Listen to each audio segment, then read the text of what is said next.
Hey everyone, welcome back to my channel with another new vlog. আজকে ব্লগটা শুরু হতে যাচ্ছে দুপুর থেকে।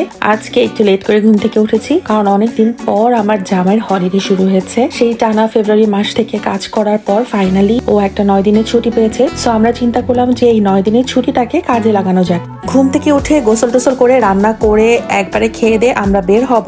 আজকে আমাদের একটা ফ্রেন্ডের বার্থডে। বাইরে ঝুম বৃষ্টি আর জামের হাতের মজার খিচুড়ি, আর কি লাগে? পারফেক্ট কম্বিনেশন একদম। আজকে অনেক বৃষ্টি কালকে রাত থেকে।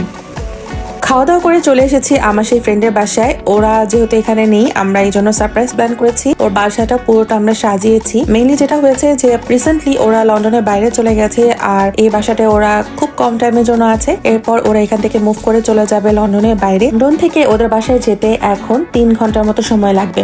আগে আমরা 20 মিনিটে দূরত্বে থাকতাম, বাট এখন ওরা যে জায়গায় যাচ্ছে ওখানে যেতে হলে আমাদের 3 আওয়ার্স ড্রাইভ করে যেতে হবে। তো এটাই হচ্ছে জীবনের বাস্তবতা। এক একটা সময় এসে সবার ডেস্টিনেশন কিন্তু চেঞ্জ হয়ে যায়। তো ওরা রিসেন্টলি চলে গেছে লন্ডন থেকে, এখন আমরা হচ্ছে ওদের বাসায় যাব বেড়াতে। আর আমার হাজবেন্ডের যেহেতু 9 দিন ছুটি পেয়েছে, সো আমরা ভাবলাম যে ওদের বাসা থেকে ঘুরে আসি। আমাদের এবার হলিডেতে যাওয়ার কথা ছিল ওয়েলসে, তো ওদের বাসা থেকে ওয়েলসে যেতে 1 ঘন্টার মতো টাইম লাগে। সেই জন্য ভাবলাম যে ওদের বাসায় থেকেই আমরা ওয়েলসটা ঘুরবো। আগের দিন রাতের বেলা ওদের সাথে আমরা ওদের বাসায় চলে এসেছি আর সকালবেলা ওরা হাজবেন্ড ওয়াইফ দুজন কাজে চলে গেছে আর আমরা আস্তে ধীরে ঘুম থেকে উঠে ব্রেকফাস্ট করে বের হয়েছি আজকে ওয়েলসের উদ্দেশ্যে যাব। আর আজকে কিন্তু 100% রেইন শো করছিল ওয়েদারে। আমরা জামাইকে বলেছিলাম যে আমরা দূরে কোথাও না যাই, কাছাকাছি যাই যাতে আমরা কিছু জিনিস দেখতে পারি। বাট স্যারের যেই কথা সেই কাজ, সে আজকে চুজ করেছে 3 ঘন্টা দূরে একটা ডেস্টিনেশন। আমি জানি না ওখানে আমরা পৌঁছাতে পারবো কিনা। যেতে যেতে বৃষ্টি শুরু হয়ে গেল এবং অ্যাজ ইউজুয়াল আমি ওকে বলেছিলাম যে আজকে বৃষ্টি হবে, বাট স্টিল ও এখানে আসার জন্য খুব পাগল হয়ে গেল এবং ওয়েদার কিন্তু চেঞ্জ হয়ে গেছে অল অন আ সাডেন। পুরুষ মানুষের এই জন্যই সবসময় বউয়ের কথা শোনা উচিত। বউয়ের কথা যখনই তারা না শুনে এই ধরনের একটা প্রবলেম হয়। বাইরে অনেক বৃষ্টি, আমার মেজাজ অনেক খারাপ হয়ে গেছে কারণ ওয়াটারফলে যেতে হলে যদি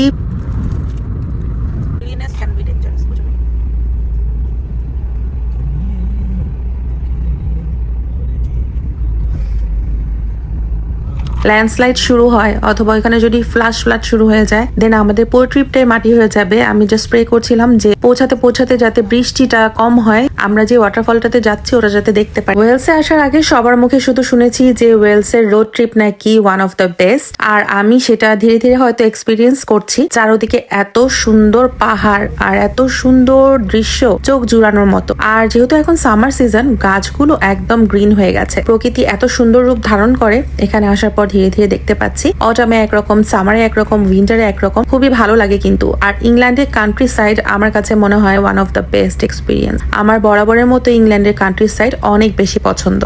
কথা বলতে বলতে সেই কাঙ্ক্ষিত জায়গায় চলে আসলাম। আমাদের 3 ঘন্টা সময় লাগলো এই ওয়াটারফলটাতে আসতে।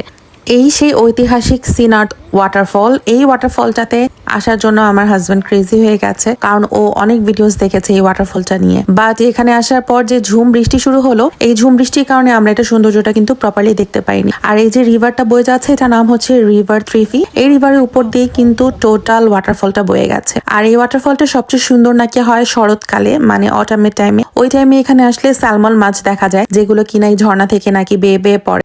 টোটাল ওয়াটারফলটা হেঁটে দেখার জন্য 2 কিলোমিটার মতো হাঁটতে হবে। আর এখানে অনেক সুন্দর করে রাস্তা করে দেওয়া আছে ব্রিজের মতো, এই জায়গাটা হেঁটে যেতে হবে। তো আমার জামাই বলছে যে যেহেতু চলে আসছি 3 ঘন্টা ড্রাইভ করে, এটা না দেখে কি যাবো, চলো যাই। তো আমার কাছে একটু ভয় লাগছিল কারণ আমরা দেখলাম যে হয়তো গতকালকে এখানে একটা গাছ আর কি ভেঙে পড়েছে ব্রিজটার উপর। আর এটা যেহেতু অনেক বেশি স্লিপারি রোড ছিল আর মাটিগুলো খুবই নরম হয়ে গেছে, যে কোনো মুহূর্তে এখানে যে কোনো গাছ ভেঙে পড়ার একটা চান্স থাকে। তো আমি একটু ভয় পাচ্ছিলাম। ও আমাকে সাহস দিচ্ছিল, বলছিল যে অনেক মানুষ আছে, চলো আমরা যাই। ক্যামেরাতে তেমন একটা বোঝা না গেলেও এখানে কিন্তু প্রচুর বৃষ্টি হচ্ছিল, ঝুম বৃষ্টি যাকে বলে। আমাদের দেশ থেকে শুরু করে পুরো ওয়ার্ল্ডে যতগুলো ঘটনা দেখেছি সবই কিন্তু এই বর্ষাকালে ঘটেছে। তো বর্ষাকালে কিন্তু ট্রাভেল করার ক্ষেত্রে অনেক কিছু বিবেচনা করে তারপর যেতে হয়। আর এখানে কিন্তু একটা মিউজিয়াম আছে, ক্যাফে আছে, বাট যেহেতু প্রচুর বৃষ্টি পড়ছিল আমরা কোনো কিছুই খুঁজে পাচ্ছিলাম না। এখানে পার্কিং এর জন্য আমাদের 5 পাউন্ড নিয়েছিল হোল ডে এর জন্য, আর এই পার্কিংটা সারাদিনের জন্য রাখা যায়। তো যাই হোক, আমরা খাবার দাবার নিয়ে এসেছি আর ভেবেছি যে গাড়িতে বসেই খাবো। আমাদের ইচ্ছা ছিল যে ঝর্ণার পাশে বসে হয়তো খাওয়া দাওয়া করবো, বা যে পরিমাণ বৃষ্টি শুরু হয়েছে এখানে খাওয়ার কোনো চান্সেস নেই।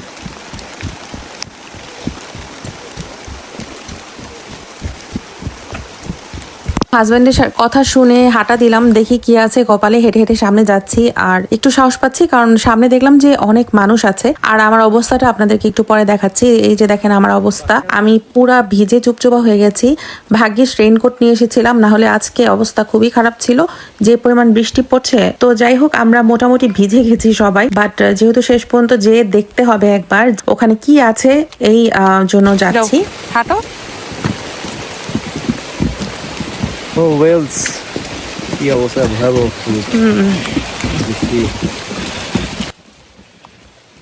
ওই জায়গাটা দেখে এরপরে আমরা এখন ব্যাক করছি।